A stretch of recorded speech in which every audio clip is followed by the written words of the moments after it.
And what's new to BGA brings you Scratch and Catch, a card placing game with cats. This is one of those games on BGG that is new. It does not have a lot of votes on here, so here's the information, but again, only 35 ratings, so not a whole lot of information. The game is 2 to 6 players and plays quickly, just 5 minutes long. All right, during your turn, you'll see you have 4 cards down here to play from, and then you can always play off the top of the deck. But what you're going to be doing is you're going to be placing one card down first. This first card that you place does not actually do anything. It's only the second card you play each turn that actually does something. So here I will play the 5. So that one does nothing. Now your second card, what it's going to do is as the follow. If I was to place a 1, that'd create a run of 1, 2, 3, 4, 5, 6, and you would remove 6 fleas. If I placed a 7, then it would be a 2 through 9 run, and you would remove 3, 6, 7, 8 fleas.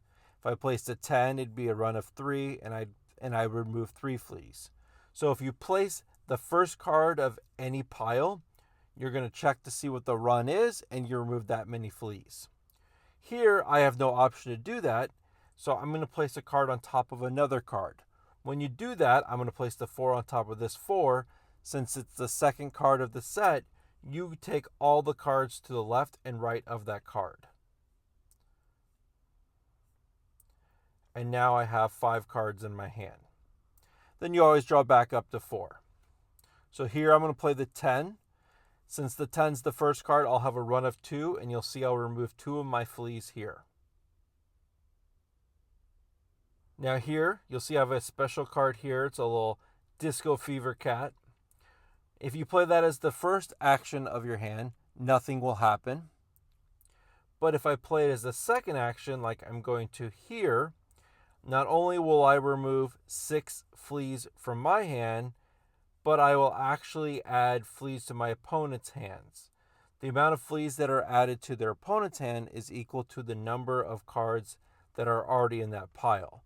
So there they just had 1 card added. So it's always best to play these disco cards on multiple cards if possible. And then you see the game ends when one player has no more flea tokens or when one player can no longer draw cards. Then the end of scoring is really easy. You'll notice that you score points based on the number of fleas you have left. Notice that you can score negative. And if you get rid of most or if all of your fleas, you score points. And then every card that you took during the game is worth 1 point. I'll give this one a 6. I'll play it if I'm in the mood. I think there's more to the game than when you first play it. At first I was like, oh, I just get rid of fleas, just get rid of fleas, just get rid of fleas. But you really do have to try to collect cards.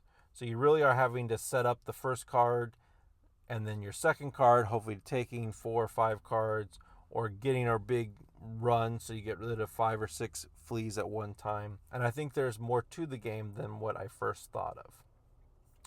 Well, as always, I've been the Digital Board Gamer. As always, good luck and have fun.